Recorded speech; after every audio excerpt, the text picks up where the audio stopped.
le même Dieu. Tu n'as pas encore vécu tout le potentiel qui est en lui. Le même Jésus peut guérir à distance. Le même Jésus peut venir physiquement. Et c'est à toi donc de décider comment le mieux tu peux jouir de ce même Jésus. Veux-tu qu'il vienne jusqu'à la maison avec les embouteillages? Ou tu peux en finir en plein milieu de la route en se disant juste un peu de foi. Shalom à vous tous, je suis le pasteur Atom Sumbouma, je suis très content d'être avec vous aujourd'hui. Et aujourd'hui, j'aimerais partager avec vous le bon côté justement de s'approcher de Dieu en tenant compte de qui il est. Vous savez, quand nous approchons de Dieu, chacun de nous s'approche de lui avec un but différent. Mais le livre aux Hébreux dit il faut que celui qui s'approche de Dieu croit qu'il existe et qu'il est le rémunérateur de celui qui le cherche.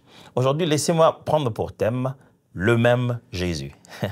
Le même Jésus. On va lire ça dans Luc chapitre 8. Vous allez voir à partir du verset 40. Je vais lire. En ce retour, Jésus fut reçu par la foule, comme tous l'attendaient. Et voici, il y avait un homme nommé Jairus, qui était chef de la synagogue. Il s'est jeté à ses pieds et le supplia d'entrer dans sa maison, parce qu'il avait une fille unique d'environ 12 ans qui se mourait. Pendant que Jésus y allait, il était pressé par la foule.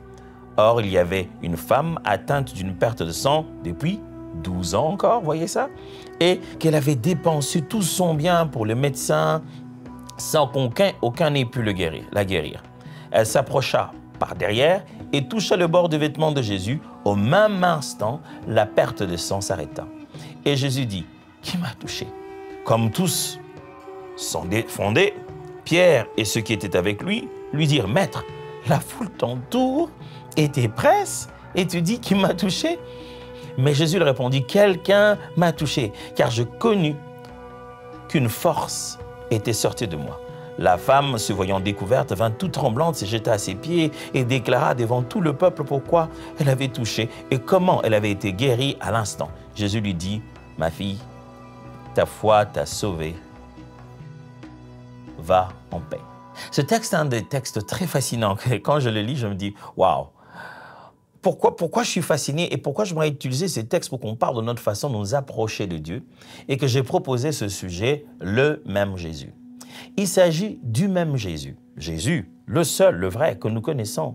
Jésus, il y a cet épisode où Jésus vient de faire un miracle incroyable, vient de guérir un fou. Il reprend sa barque, il revient. Maintenant qu'il atterrit, il descend ailleurs. Maintenant, la foule est déjà venue le chercher. Il entre dans une grande foule, il commence à marcher. Un monsieur appelé Jairus vient vite parce que sa fille, tenait bien de 12 ans, était mourante. Jésus est bien gentil, il veut bien continuer cette marche avec ce monsieur Jairus pour arriver là où se trouve la fille qui est malade. Et Jairus est clair, il dit viens pour le guérir. Donc, Jésus s'en va parce qu'on l'a sollicité à aller exercer une guérison. Mais en cours de route, pendant qu'il avance, il y a un autre cas de 12 ans. Cette fois-ci, ce n'est pas une fille de 12 ans, mais une dame qui est malade il y a 12 ans, malade de perte de sang. Il arrive quelque chose qui est justement la clé de ce que j'essaie de vous montrer aujourd'hui à nous tous, frères et sœurs. Il arrive qu'en ce moment-là, Jésus, eh bien, il ne fait aucune demande à chacun d'entre eux. Chacun est venu avec une foi différente. Jairus est venu en se disant, viens, si tu imposes les mains, il sera guéri. La femme, elle n'a même pas eu à parler avec Jésus. Elle n'a même pas eu d'audience. Elle n'a même pas pu capturer son attention à 100% pour qu'il puisse lui parler. Elle a fixé juste la situation, s'est dit, c'est Jésus de Nazareth. C'est l'homme par lequel s'est fait tous ces miracles. Je n'ai pas besoin d'audience. Si je peux seulement toucher au pan de sa robe, je serai guéri. La voilà, elle fait ce qu'elle avait cru faire, ce qu'elle a pensé, ce qu'elle savait qu'elle allait marcher. Elle a fait. Et Jésus, du coup, réagit en disant, quelqu'un m'a touché. Quelqu'un m'a touché. Et les gens qui sont à côté de lui disent, mais franchement, et Pierre qui était toujours courageux, qui lui dit, mais maître, regarde, il y a tout ce monde qui te presse. Et tu demandes, quelqu'un m'a touché. Et franchement, Jésus dit, je sais que quelqu'un m'a touché. Je sens qu'une force est sortie de moi. La femme, la Bible dit, se rend compte que, ouf, on a compris ce que j'ai fait. Elle vient, elle est placée là au pied de Jésus, dit c'est moi. Elle non seulement qu'elle est devant Jésus, elle témoigne qu'elle a bel et bien été guérie. Et écoutez la réponse de Jésus, ma fille, ta foi t'a sauvée. Voilà. Posons-nous cette question. Est-ce que Jairus était obligé d'amener Jésus jusqu'à la maison? Jairus, ne viens-tu pas te rendre compte qu'avec ce monsieur Jésus, on peut obtenir la même guérison sans avoir besoin de se déplacer? Il y a une autre histoire à côté. Vous savez, l'histoire du centenier. Le centenier, lui, il avait cette forme de foi. Il a dit aux gens, ne l'amenez pas Jésus ici. Je sais qu'il est grand. Il est un chef comme moi, j'en suis un. En tant que chef militaire, je donne des ordres, on m'en donne aussi. Lui, de là où il est, il n'a pas besoin de venir. Là, je viens de vous citer un troisième cas, mais le même Jésus. Est-il possible que même quand nous venons dans l'assemblée, nous prions le même Jésus, nous glorifions le même Jésus, nous adorons, nous prions, nous réclamons au même Jésus, mais nous n'obtenons pas le même résultat? Parce que chacun est venu avec une foi différente. Il y en a un qui veut que le même Jésus l'accompagne à tout prix à la maison.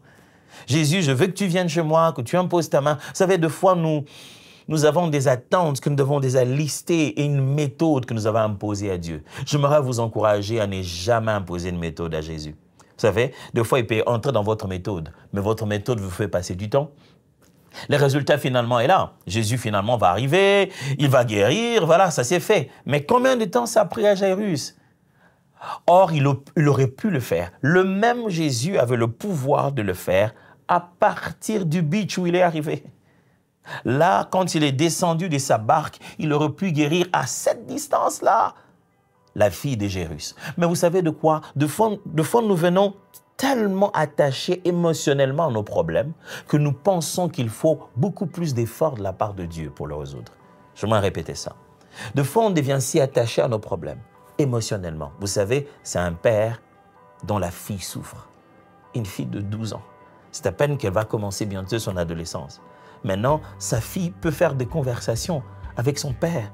On remarque que quand on rentre, moi j'ai 3 filles et un garçon. Quand je rentre, maintenant, ce ne sont plus de petits bébés. Je sais que j'attends aussi leur sourire. Je sais que j'attends aussi qu'elles puissent m'embrasser très fort. Et c'est à ce moment qu'un père devient si attaché à sa fille. Et c'est si émotionnel qu'il s'est dit, moi le père, je vais sortir. Je vais aller te chercher une solution et je vais la ramener ici pour toi. De fois, on est si émotionnellement attaché dans nos prières et dans notre recherche de Dieu, que l'on pense qu'il faut aller chercher Dieu et l'amener dans nos problèmes. Et qu'on oublie le fondamental. Il a tout créé par sa parole. Juste par sa parole. Juste par sa parole. Même pour venir sur terre, vous savez comment il a fait? La parole s'est faite chair. Depuis longtemps, il nous a toujours démontré que je peux juste le dire et je vais l'accomplir. Frères et sœurs, le même Jésus que nous prions tous, nous allons dans la même église, mais nous sortons de là avec des résultats différents. J'aimerais vous encourager aujourd'hui à vous dire, ce frère prie le même Jésus que moi, cette sœur-là prie le même Jésus que moi, ce qui se passe dans sa vie, c'est le même Jésus que je prie. Est-ce que je suis obligé de l'amener jusqu'à la maison comme Jairus, ou on peut tout finir là? J'aime cette description qui vient au moment de la guérison de la femme au sang coulant. La Bible dit, la femme au sang coulant, à l'instant même, elle fut guérie. Donc, il était possible que la fille de Jairus soit guérie à l'instant où son père a rencontré Jésus. J'aimerais vous pousser à croire que quelquefois, il ne s'agit même pas d'aller chercher l'homme de Dieu et de l'amener jusque chez vous à la maison. Pasteur, donne-moi une huile d'onction, je vais ramener à la maison. Pasteur, s'il te plaît, viens toi-même à l'hôpital. Le même Jésus, du même Jésus, 3 personnes ont obtenu des résultats différents. Pourtant, lui-même, l'homme d'Hébreu dit, il est le même hier, aujourd'hui, éternellement. Voici mon exhortation. Le même Dieu qu'ont prié Paul.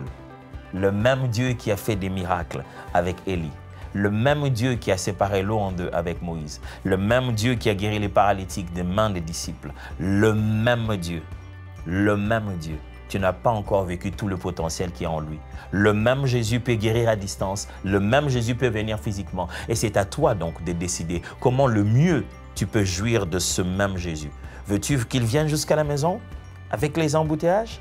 Ou tu peux en finir en plein milieu de la route en se disant juste un peu de foi. Ou tu peux même lui dire, ne viens pas à distance. On est dans la génération ensuite des cultes en ligne. En ligne, le même Jésus peut guérir. En ligne, à distance. Et même quand vous êtes en train de me regarder maintenant, le même Jésus peut vous toucher. Merci de m'avoir suivi. Dieu vous bénisse. Shalom, j'espère que vous avez aimé cette vidéo. Abonnez-vous pour ne pas rater nos programmes. Merci de faire partie de notre famille TBN. Que Dieu vous bénisse. Shalom de Jérusalem.